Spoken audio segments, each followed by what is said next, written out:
Assalamualaikum warahmatullahi wabarakatuh. Izin memperkenalkan diri, nama Hasanuddin dari Fakultas Ilmu Sosial dan Ilmu Politik, Prodi Ilmu Komunikasi Untirta 2021. Di video kali ini saya bakal menjelaskan tentang makalah yang saya buat yang diberi judul tentang tantangan demokrasi di era digital.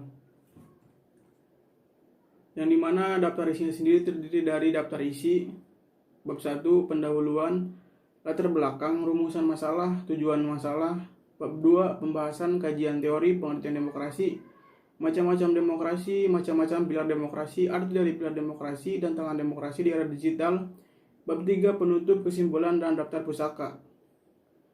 Untuk pendahuluan sendiri yaitu latar belakang, di mana menjelaskan demokrasi merupakan sosial pemerintah yang berasal dari rakyat. Secara etimologis, demokrasi berasal dari bahasa Yunani, yaitu demos artinya rakyat dan kratin artinya kekuasaan. Lanjut ke rumusan masalah, di mana di sini terdapat 3 rumusan masalah. Yang pertama, pengertian demokrasi. Yang kedua, macam-macam demokrasi beserta penjelasannya. Yang ketiga, macam-macam pilar demokrasi. Lanjut ke tujuan masalah, yaitu arti dari pilar-pilar demokrasi, dampak demokrasi di era digital, dan dampak demokrasi di era pandemi.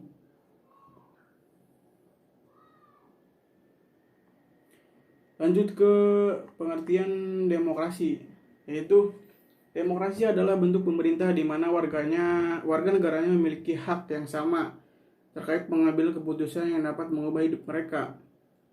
Demokrasi juga mengizinkan warga negara berpartisipasi baik secara langsung ataupun memilih ataupun melalui perwakilan dalam permusan. Yang kedua, macam-macam demokrasi. Yang pertama, demokrasi secara langsung. Yang kedua, demokrasi secara tidak langsung. Yang ketiga, demokrasi liberal. Yang keempat, demokrasi rakyat. Yang kelima, demokrasi Pancasila. Lanjut ke pilar-pilar demokrasi, yang dimana terdiri dari 10 pilar demokrasi. Yang pertama, demokrasi yang berketuhanan yang Maha Esa. Yang kedua, demokrasi dengan kecerdasan. Yang ketiga, demokrasi yang berkedaulatan rakyat. Yang keempat, demokrasi dengan rule of law. Yang kelima, demokrasi dengan pemisahan kekuasaan negara. Yang keenam, demokrasi dengan hak asasi manusia. Yang ketujuh, demokrasi dengan pengadilan yang berbeda, yang merdeka. Yang kedelapan, demokrasi dengan otonomi daerah. Yang kesembilan, demokrasi dengan kemakmuran. Yang kesepuluh, demokrasi yang berkeadilan sosial. Arti daripada pilar demokrasi sendiri yaitu yang pertama, pilar demokrasi yang berketuhanan kepada Yang Maha Esa. Artinya seluk-beluk sosial serta perilaku yang dalam penyelenggaraan kenegaraan RI harus taat asas konsisten sesuai dengan nilai-nilai yang kaidah dasar ketuhanan Yang Maha Esa. Yang kedua, pilar demokrasi dengan kecerdasan, yang artinya mengatur penyelenggara demokrasi menurut Undang-Undang 1945, bukan dengan kekuatan naluri, kekuatan otot, atau kekuatan semata-mata. Yang ketiga, pilar demokrasi yang berkedaulatan rakyat, yang artinya kekuasaan tertinggi ada di tangan rakyat. Secara prinsip, rakyat memiliki atau memegang kedaulatan dalam batas-batas tertentu. Yang keempat, pilar demokrasi dengan rule of law, yang terdiri dari 4 poin penting, yaitu kekuasaan negara Republik Indonesia harus mengandung, melindungi, serta mengembangkan kebenaran hukum. Yang kedua, kekuasaan negara itu memberikan keadilan hukum atau legal justice, bukan demokrasi yang terbatas pada keadilan formal atau pura-pura. Yang ketiga, kekuasaan negara itu menjamin kepastian hukum atau legal security, bukan demokrasi yang membiarkan kesemrawutan atau anarki. Yang keempat, kekuasaan negara itu mengembangkan manfaat atau kepentingan hukum atau legal interest, seperti kedamaian, pembangunan, dan lain sebagainya. Yang kelima, pilar demokrasi dengan pemisahan kekuasaan negara, yang artinya demokrasi menurut Undang-Undang 45 mengakui kekuasaan negara Republik Indonesia tak terbatas secara hukum. Yang keenam, pilar demokrasi dengan hak asasi manusia, yang artinya demokrasi menurut Undang-Undang 45 mengakui HAM yang tujuannya bukan saja menghormati hak asasi, melainkan untuk meningkatkan martabat dan derajat manusia seutuhnya. Yang ketujuh, pilar demokrasi dengan pengadilan yang merdeka, yang artinya demokrasi menurut Undang-Undang 45 menghendaki pemberlakuan sosial pengadilan yang merdeka atau independen. Yang kedelapan, demokrasi dengan otonomi daerah, yang artinya otonomi daerah merupakan pembatasan terhadap kekuasaan negara, khususnya kekuasaan sosial dan eksekutif di tingkat pusat, dan lebih khusus bagi pembatasan atas kekuasaan presiden. Yang kesembilan, pilar demokrasi dengan kemakmuran, yang artinya demokrasi bukan hanya soal kebebasan dan hak, atau kewajiban yang tanggung jawab, asal mengorganisir kedaulatan rakyat atau pembagian kekuasaan negara.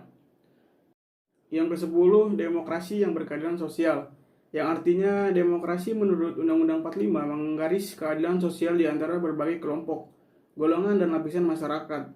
Lanjut ke tantangan demokrasi di era digital. Yang kita tahu sendiri, seiring dengan perkembangan teknologi, kebebasan berekspresi tidak hanya disalurkan secara langsung, namun juga mengisi ruang digital sebagai sarana penyalur aspirasi dan pendapat. Berpendapat di muka umum yang termasuk ke dalam bentuk demokrasi di Indonesia juga disalurkan melalui media digital.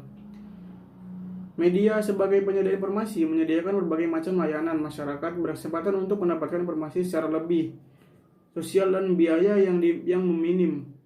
Selain itu, media menjadi ruang partisipasi sosial dalam menyampaikan gagasan-gagasan atau pemikiran individu, hingga mengontrol media melalui ruang sosial berupa blog atau kolom komentar yang sedia setiap konten di internet. Yang kita ketahui sendiri, internet telah menjelma menjadi ruang sosial masa kini, walaupun dalam penggunaannya tersebut ditentukan oleh beragam sosial biaya seperti biaya dan akses.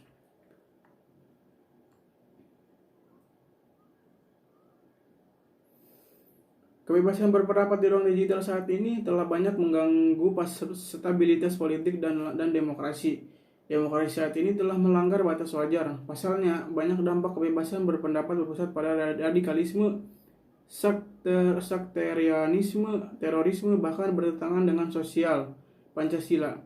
Kerasnya polarisasi politik dalam dunia demokrasi digital ini sangat terasa setelah pemilihan presiden lalu. Kasus tersebut dapat menjadi contoh bagaimana elit-elit politik yang berkepentingan memobilisasi massa melalui penggiringan opini sosial dan jejaring media sosial. Para elit politik mampu menggerakkan solidaritas berbasis SARA untuk menyuarakan aspirasi mereka.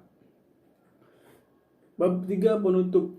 Kesimpulan daripada makalah ini yaitu di era yang sekarang yang dimana kita ketahui sendiri bahwasanya teknologi sudah semakin canggih dan mudah untuk diakses dimanapun dan kapanpun itu.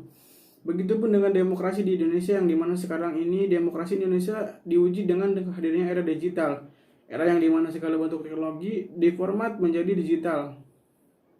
Masyarakat dengan mudah mengkritik kebijakan pemerintah melalui status atau meme yang dibuat sekreatif dan sekocak mungkin di sosial media. Masyarakat yang sudah melek digital tidak usah diragukan lagi dalam menanggapi segala kebijakan pemerintah.